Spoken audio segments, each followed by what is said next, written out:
God seems in this passage to have at least kindled a spirit of repentance within Jacob, which leads to an important point of application for us.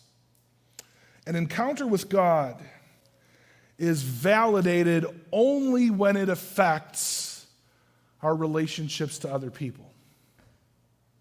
There's no such thing as an encounter with God happening in a vacuum that affects your spiritual life and nothing else. I would argue that everything is spiritual, our relationships notwithstanding. But I'll say it again. Here's the application. An encounter with God is validated only when it affects your relationships with other people. We're talking about people that have hurt you, people that have betrayed you, people who you have perceived are standing in your way. And of course, the reverse is true as well.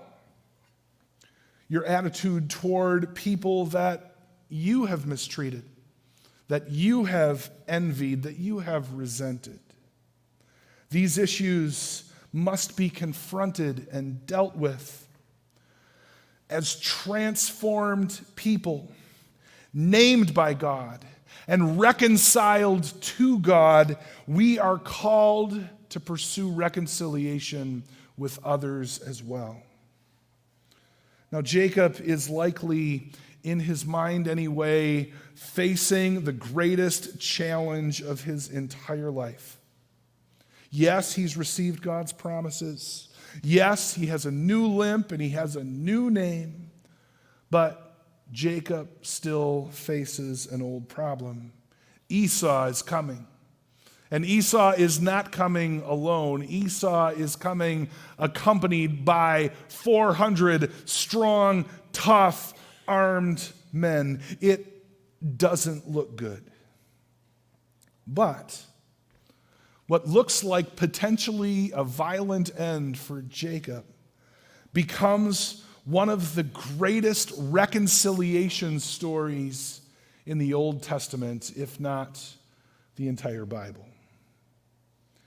And I want you to notice this as we think about it, that Jacob's transformation is not sudden.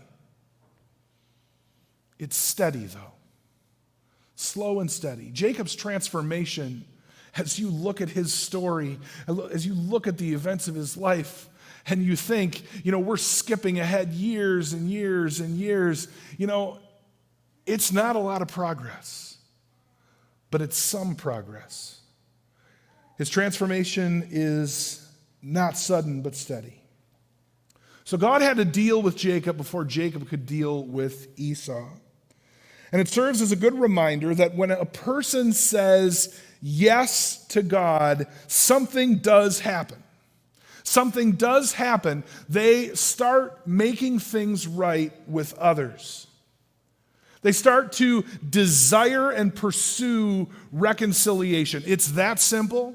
It's that difficult for those of you who have followed through on reconciling a relationship.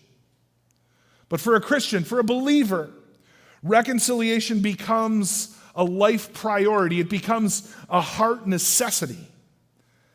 An encounter with God always changes us, breaks us, and that it enables and empowers us to do greater things. And this is the path of transformation that Jacob is on. This is the path of transformation and sanctification that all of us who believe are on at this very moment.